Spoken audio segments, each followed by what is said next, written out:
बहुत इंपॉर्टेंट चीजें हैं इसमें। लिखो, पंचायती राज दल विहीन लोकतंत्र का उदाहरण है। पंचायती राज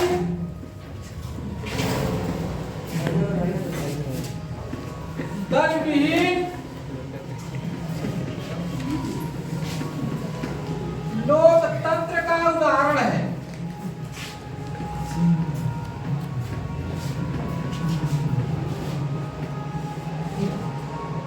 पंचायती राज दल विहीन लोकतंत्र का उदाहरण है।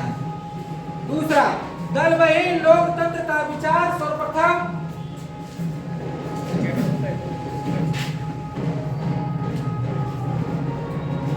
दल विहीन लोकतंत्र का विचार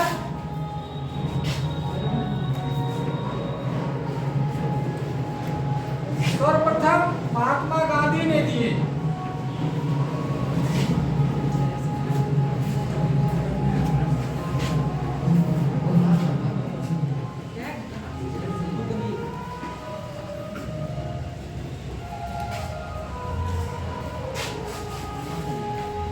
बंद कर दो भाई, बहुत लोगों की शादी ब्याह होता है, पता नहीं कौन से ऐसा मूर्ख है जो शादी ब्याह चला रहा है। चलो आगे चलते हैं। पंचायती राज की दल विहीन लोकतंत्र का उदाहरण है पाला जाना।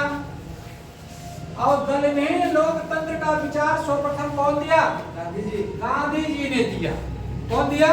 गांधी जी। लेकिन दल विहीन लोकतंत्र को जयनारायण ने स्पष्ट कर दिया।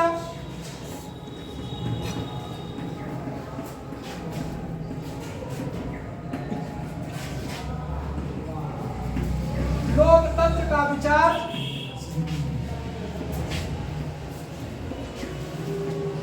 जयनारायण ने स्पष्ट कर दिया।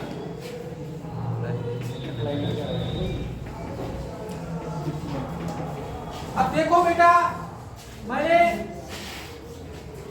दल विहीन लोकतंत्र का जो उदाहरण है कौन दिया? सर्वप्रथम गांधी जी ने दिया। और जो स्पष्ट जो दिया दल विहीन, तो जयनारायण। कौन दिए? जयनारायण ने दिया। इसके समर्थक में विनोबा भावे, एम.एन. राय भी थे।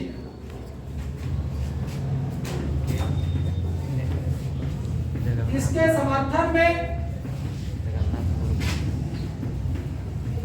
विनोबा भावे व एम.एन. राय भी थे।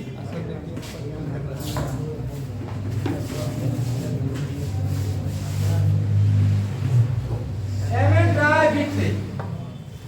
तो दल विहीन लोकतंत्र पंचायती राज का प्रमुख तत्व है, जिसमें कोई दल नहीं। अब वो जो चार लोग का नाम जुड़ता है इसमें, गांधी जी, जयनारायण, विनोबा भावे और एम.एन. राय।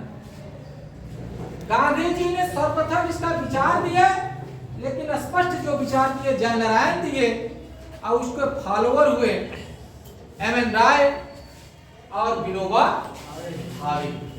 किसके? दल विहीन पंचायती राज की लोकतंत्र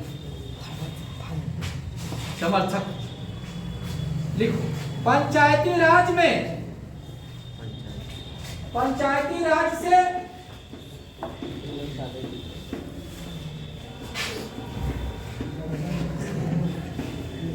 पंचायती राज से पंचायती राज से महिला सशक्तिकरण का जन्म हुआ, महिलाओं का आरक्षण मिला है।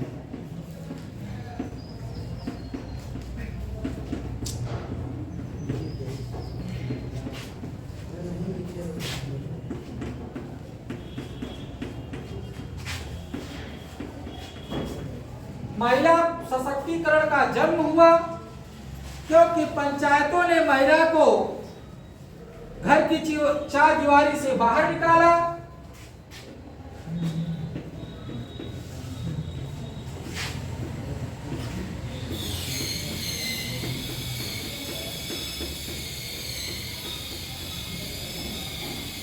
महिला को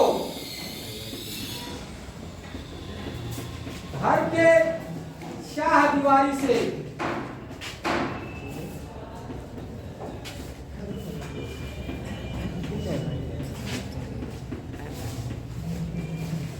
बाहर निकाला। अरस्तु ने कहा महिलाओं के आरक्षण की समर्थन करते ही नहीं थी, कहते हैं महिलाओं के, अरस्तु ने कहते थे महिलाओं का स्थान घर की चार दीवारी पे है, और यही बातें मध्यकाल में भी थी, केवल चार दीवारी पे है, मतलब केवल काम काज, घरेलू काम काज करे, चुनाव वोट देने का अधिकार महिलाओं को नहीं। पहली बार पंचायती राज में महिलाओं की बात की गई, सशक्तिकरण की, और महिलाओं को उस चार दीवारी से घर के काम, घरेलू काम काज से बाहर निकालकर राजनीति में भागीदारी करने का काम नहीं। इनका स्थान घर के चार दीवारी में नहीं, ये भी पुरुषों के कंधा पे कंधा मिलाकर काम करे, पुरुषों के समकक्ष काम, इनका भी अपना अधिकार है। तो महिला सशक्तिकरण की बात कहां कर दी गई? पंचायती राज में। देखो, राजनीतिक और सार्वजनिक भागीदारी से राजनीतिक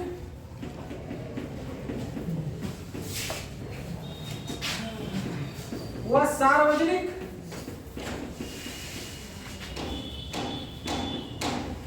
भागीदारी से महिलाओं का महत्व बढ़ा।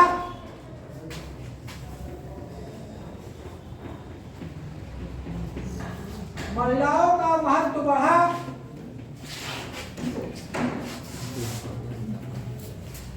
महिलाओं को महत्व बढ़ा है। बिहार, राजस्थान, मध्य प्रदेश में,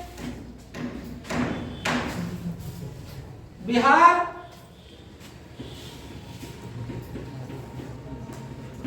राजस्थान प्लस मध्य प्रदेश में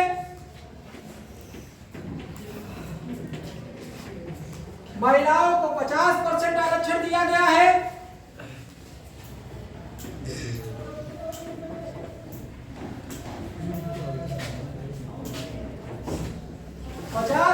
आरक्षण दिया गया है।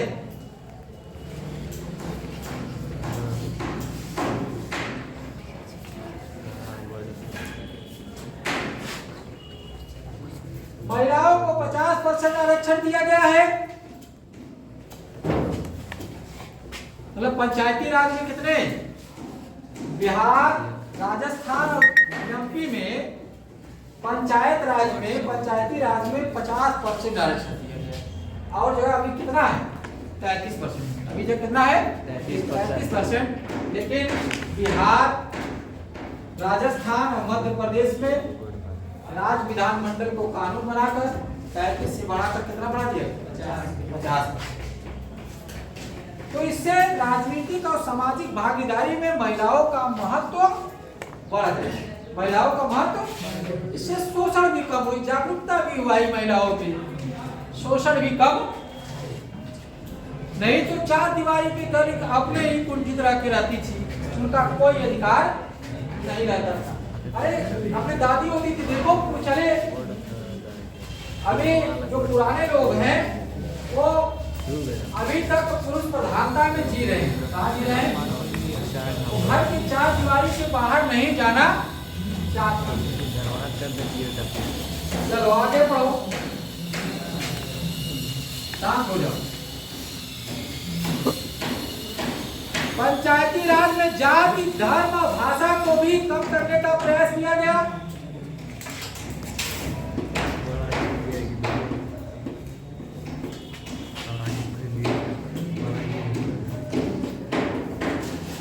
धर्म, भाषा व जाति को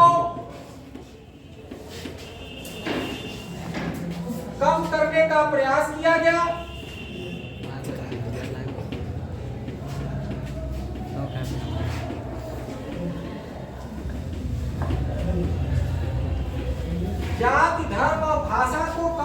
का प्रयास किया गया।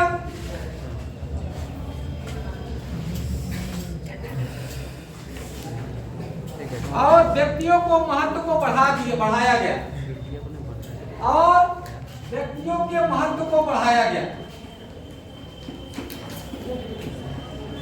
शांत हो जाओ,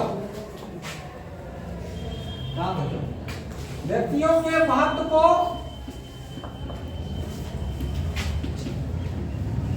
बढ़ाया गया, व्यक्तियों के महत्व को बढ़ाया गया। लिखो, पंचायती राज ने राष्ट्रवाद के विकास में महत्वपूर्ण योगदान दिया।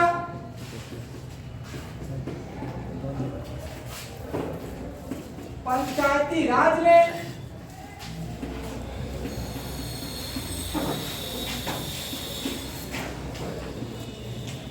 राष्ट्रवाद के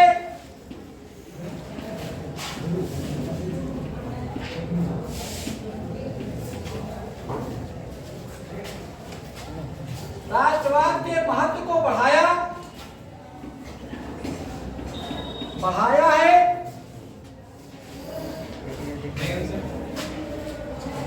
पंचायती राज का उद्देश्य ग्रामीणों के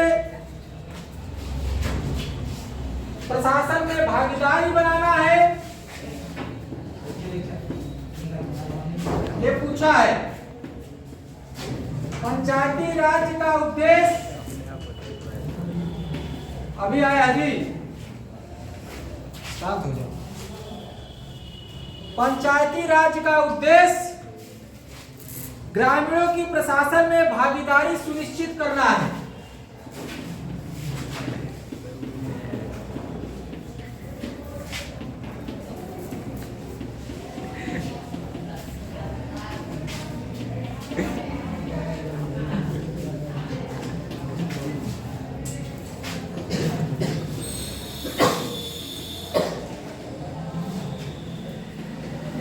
पूछा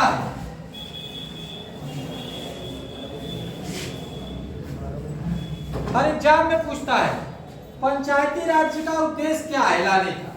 पंचायती राज का उद्देश्य है ग्रामीणों के प्रशासन में भागीदारी को बढ़ाना। उद्देश्य ये बहुत बार प्रश्न पूछा है, जान लेना। ग्रामीण मतलब गांव के लोगों को प्रशासन में भागीदारी बढ़ाना, इसीलिए लाया गया। ठीक है, और लिखो, पंचायती राज ने गांव और शहर की दूरियों को कम करने का प्रयास किया।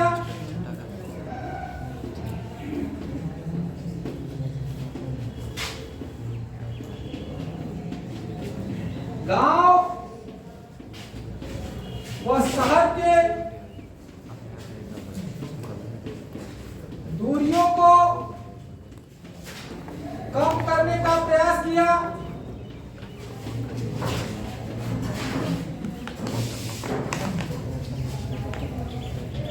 गांव और शहर की दूरियों को कम करने का प्रयास किया। अब विकास की सारी योजनाएं गांव स्तर पे ही संचालित होने लगी।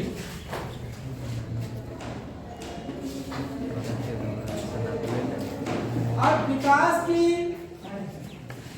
सारी योजनाएं ग्राम स्तर पर संचालित होने लगी।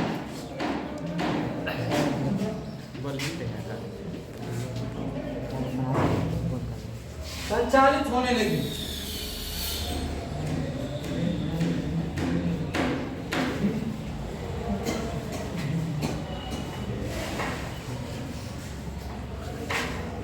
पंचायती राज का मुख्य समस्या राजनीतिक हस्तक्षेप की है।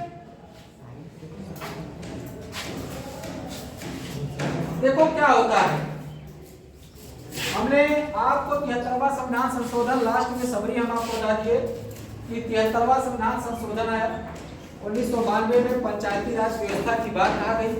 बलवंत राय मेहता समिति को स्वीकार करते हुए वे त्रिस्तरीय प्रणाली की बात कर दी गई। त्रिस्तरीय प्रणाली में ग्राम पंचायत सबसे निचले स्तर पे, सबसे उच्च स्तर पर जिला परिषद होगा और बीच के स्तर पर जो होगा क्षेत्र पंचायत। कौन होगा? क्षेत्र पंचायत होगी। अपनी अपनी सबके अपने अपने मुखिया होते हैं और इनका कार्यकाल 5 वर्ष के लिए होता है। इनकी नियुक्ति होती है जब इसकी जो चुनाव लड़ने की योग्यता होता है, न्यूनतम वर्ष 21 वर्ष होना चाहिए। अगर कोई व्यक्ति मर गया है या किसी कारण से पद खाली हो गया है तो जो रेस्ट समय होता है उतने समय के लिए चुनाव लड़ा जाता है। 2 वर्ष तक किसी को अविश्वास प्रस्ताव नहीं लाया जा सकता है। 2 वर्ष के बाद अविश्वास प्रस्ताव लाया जा सकता है 2/3 बहुमत के द्वारा और लाकर उसको पद से हटाया जा सकता है।